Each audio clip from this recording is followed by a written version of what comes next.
Di zaman sekarang, arus informasi bergerak liar tanpa henti, menyebar ke segala arah dalam hitungan detik. Informasi mengalir lebih cepat daripada kedipan mata. Tiap hari kita dibanjiri berita, opini, dan data yang terus muncul di media sosial, portal berita, hingga grup chat.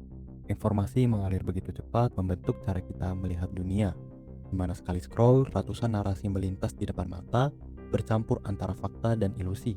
Dunia terasa tanpa batas, semuanya bisa diakses dalam hitungan detik. Tapi di balik derasnya arus informasi, ada bahaya yang mengintai. Misinformasi dan hoaks yang menyebar lebih cepat daripada fakta itu sendiri. Algoritma media sosial bekerja tanpa henti, menyaring dan menampilkan informasi yang dianggap paling menarik, bukan yang paling benar. Tanpa kita sadari, kita hidup dalam gelembung digital yang menguatkan opini pribadi dan melemahkan sudut pandang lain. Di dalam gelembung ini, kebenaran bukan lagi tentang fakta, tetapi tentang seberapa banyak orang yang mempercayainya. Semakin sensasional sebuah informasi, semakin cepat ia menyebar, melampaui batas logika dan kewaspadaan. Masyarakat lebih sering untuk percaya tanpa bertanya, bereaksi tanpa berpikir, dan membagikan tanpa memfilter informasi tersebut. Inilah realitas era digital, ketika kebenaran seringkali kalah cepat dari kebohongan yang dirancang untuk viral. Tanpa disadari, kita hidup di era di mana kebohongan bisa terdengar lebih meyakinkan daripada kebenaran, terutama ketika dikemas dengan narasi yang menarik dan emosional. Informasi yang belum tentu benar bersebaran di media sosial, menyusup ke dalam percakapan sehari-hari, dan perlahan membentuk cara kita melihat dunia. Banyak dari kita terpapar berita palsu yang dibuat untuk memicu emosi, mengkaburkan kebenaran, dan bahkan mempengaruhi keputusan penting, mulai dari kesehatan, politik, hingga keuangan pribadi.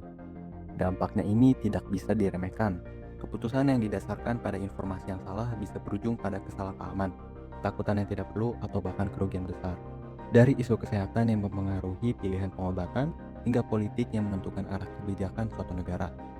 Maka dari itu, penting bagi kita untuk memahami bagaimana berita palsu menyebar, mengenali pola penyebarannya, serta mencari cara untuk melindungi diri dari jebakan informasi yang menyesatkan.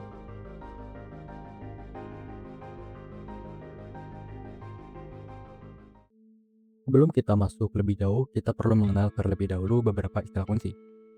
Menurut Vint Cerf, salah satu arsitek utama internet adalah jaringan global dari jaringan-jaringan yang saling terhubung sehingga memungkinkan komunikasi dan pertukaran informasi secara instan antar komputer dari berbagai sektor, mulai dari individu, institusi akademis, hingga pemerintahan. Sedangkan menurut Oxford English Dictionary, mendefinisikan hoax sebagai penipuan atau tipuan yang disengaja, yaitu informasi palsu yang dibuat untuk menipu dan memicu reaksi tertentu, di mana hoax dirancang agar orang percaya pada sesuatu yang tidak benar. Sementara itu, misinformasi sendiri merujuk pada informasi yang salah, tidak akurat, atau menyesatkan, yang disebarkan baik dengan sengaja maupun tidak. Lewandowski dalam jurnalnya yang berjudul Beyond Misinformation, Understanding and Coping with the Post-Truth menjelaskan bahwa misinformasi adalah informasi yang tidak benar atau menyesatkan yang dapat mempengaruhi persepsi dan keputusan kita. Dari sini kita tahu bahwa meskipun internet menyediakan akses informasi yang sangat luas dan cepat, tidak semua informasi yang tersebar adalah akurat. Hoax dan misinformasi dapat dengan mudah menyusup dalam kehidupan kita, mempengaruhi cara kita berpikir dan membuat keputusan. Dengan memahami definisi ini, kita bisa lebih bijak dalam memilah mana yang fakta dan mana yang sekedar manipulasi. Saat kita semakin paham bagaimana misinformasi bekerja, kita bisa lebih kritis dalam menyikapi berita dan konten yang beredar. Oleh karena itu, penting untuk selalu kritis dan memverifikasi setiap informasi yang kita terima agar tidak terjebak dalam jebakan kebohongan. Sekarang kita tahu apa itu misinformasi, tapi bagaimana cara informasi yang salah ini menyebar begitu cepat? Salah satu penyebab utamanya adalah algoritma media sosial. Media sosial menggunakan algoritma yang dirancang untuk meningkatkan keterlibatan pengguna dengan menampilkan konten yang dianggap menarik. Konten sensasional dan kontroversial cenderung mendapatkan lebih banyak interaksi, sehingga algoritma ini sering memprioritaskan konten semacam itu. Akibatnya, hoaks dan informasi palsu dapat menyebar lebih cepat daripada berita yang telah diverifikasi kebenarannya. Banyak media atau pembuat konten yang memanfaatkan judul sensasional atau clickbait untuk menarik perhatian pembaca. Problemnya adalah isi dari konten tersebut seringkali tidak sesuai dengan judulnya, yang dapat menyebabkan kesalahpahaman atau misinformasi. Hal ini semakin parah karena banyak orang jarang baca sampai habis dan cuma lihat judul doang, atau dalam artian lain, tingkat literasi masyarakat kita itu rendah. Menurut data dari Kementerian Pendidikan dan Kebudayaan, indeks aktivitas literasi membaca atau Alibaca nasional berada pada angka 37,32 yang termasuk dalam kategori aktivitas literasi rendah. Artinya, masih banyak yang tidak terbiasa memilah informasi dengan kritis. Media besar yang sering menerbitkan berita akan lebih sering muncul di algoritma. Namun, tidak jarang berita yang disajikan oleh media besar ini juga mengandung misinformasi, baik karena terburu-buru dalam peliputan atau karena framing berita yang tidak netral. Akibatnya, meskipun memiliki jangkauan luas, informasi yang disampaikan tetap beresiko menyesatkan pembaca. Kombinasi antara algoritma yang memprioritaskan konten sensasional, rendahnya literasi membaca, dan dominasi media besar dalam distribusi informasi menciptakan lingkungan di mana berita yang dramatis dan emosional lebih menarik perhatian, meskipun kebenarannya masih dipertanyakan.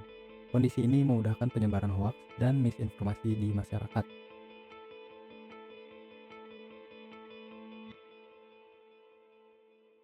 Misinformasi bukan sekedar kesalahan penyampaian informasi yang terjadi secara tidak sengaja. Dalam banyak kasus, hoaks sengaja dibuat dan disebarluaskan dengan tujuan tertentu. Ada narasi yang dirancang, dimainkan, dan diperkuat oleh kelompok tertentu yang memiliki agenda terselubung, mulai dari pengalihan isu, propaganda politik, pembentukan opini publik, hingga menjatuhkan pihak tertentu. Salah satu strategi yang sering digunakan adalah menciptakan hoaks, menyebarkannya, lalu membatanya sendiri. Teknik ini efektif dalam membentuk persepsi publik ketika berita palsu telah tersebar luas, meskipun kemudian diklarifikasi. Efeknya tetap tertanam di benak masyarakat. Dalam psikologi, fenomena ini disebut illusory truth effect, yaitu kecenderungan seseorang untuk mempercayai informasi yang sering didengar meskipun informasi tersebut tidak benar. Disinilah peran buzzer menjadi signifikan. Buzzer atau oknum-oknum tertentu bukan hanya sekedar akun anonim yang menyebarkan informasi, tapi bisa berupa individu, kelompok, atau bahkan bot yang secara sistematis mendorong narasi tertentu agar tampak seperti opini mayoritas.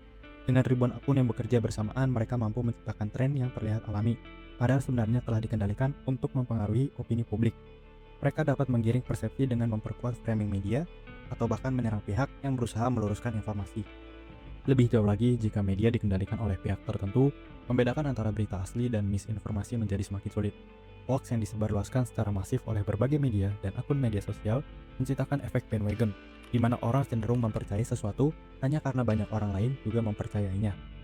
Dalam kondisi ini, media tidak hanya berperan sebagai penyampai berita, tetapi juga dapat menjadi alat propaganda yang membentuk sudut pandang tertentu terhadap suatu peristiwa. Sayangnya, penyebaran hoaks yang terorganisir ini seringkali tidak mendapatkan perlawanan yang cukup. Kesadaran masyarakat untuk melaporkan berita palsu masih rendah, sementara kelompok penyebar hoaks aktif dalam mempromosikan narasi mereka. Jika informasi keliru terus diperkuat tanpa ada koreksi yang efektif, kebohongan yang diulang berkali-kali lama-kelamaan bisa dianggap sebagai kebenaran. Dari sini jelas bahwa hoaks bukan hanya terjadi akibat rendahnya literasi atau ketidaksengajaan individu dalam menyebarkan berita palsu. Ada aktor-aktor yang secara sadar menciptakan, menyebarkan, dan mengontrol misinformasi untuk tujuan tertentu. Inilah yang membuat hoaks begitu berbahaya, karena bukan sekadar kesalahan informasi, tapi juga alat untuk membentuk opini publik secara sistematis.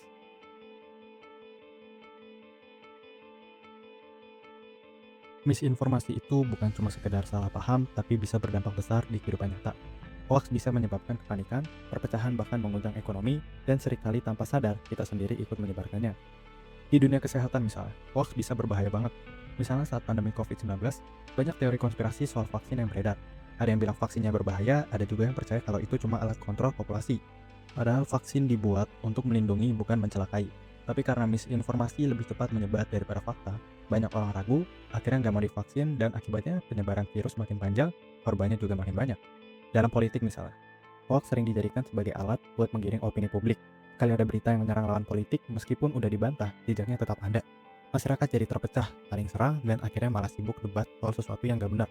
Kadang hoax juga sengaja dibuat buat alihin perhatian, bikin orang fokus ke satu isu, padahal ada masalah lain yang lebih penting, tapi malah ketutupan. Dampaknya juga terasa di ekonomi. Bayangin kalau ada berita palsu yang bilang salah satu perusahaan besar bangkrut. Orang-orang panik, investor buru-buru jual saham mereka, dan dalam hitungan jam, harga saham bisa anjlok. Begitu juga kalau ada hoax soal kebijakan ekonomi.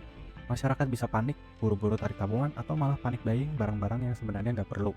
Semua ini bisa bikin ekonomi yang tadinya aman-aman aja malah jadi kacau. Misinformasi lebih dari sekedar berita palsu yang lewat aja. Ketika informasi yang belum tentu benar terus dibagikan tanpa dipikir ulang, dampaknya bisa luas dan berbahaya. Makanya kita harus lebih kritis, jangan asal percaya, dan pastiin dulu sebelum ikut menyebarkan sesuatu, karena pada akhirnya menyebarkan berita yang salah lebih banyak merugikan daripada menguntungkan.